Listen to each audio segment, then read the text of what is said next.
Today we're gonna talk about how keto diet works. The concept is simply, displace, do not replace.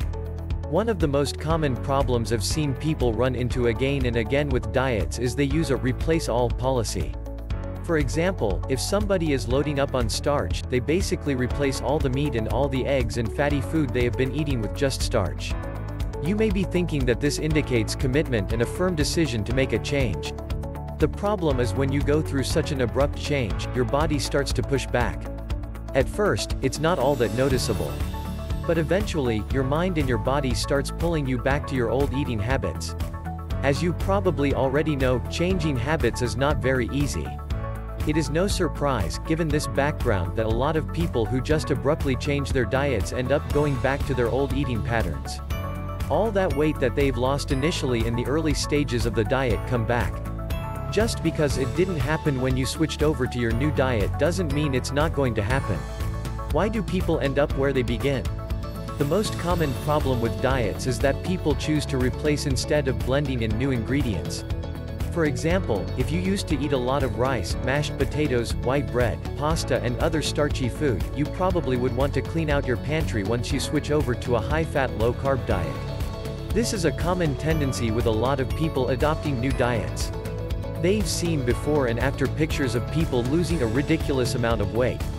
They can't wait to just stop what they're eating and eat new food.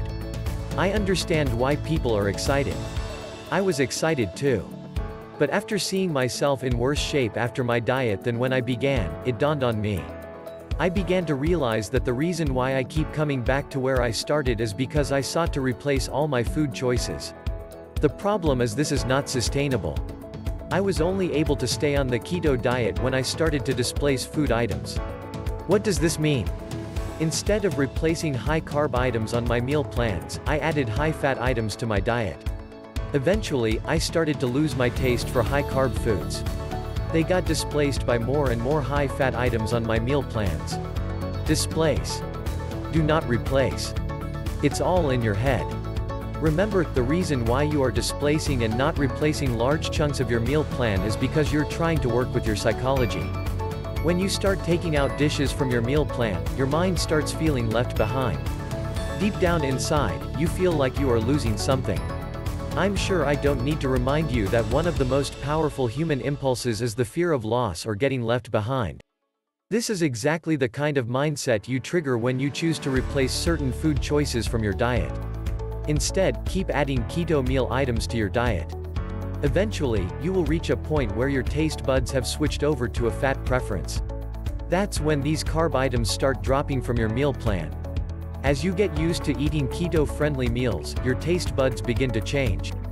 Eventually, it becomes routine to you and you start craving more keto meals and start forgetting about your old craving for sweet stuff.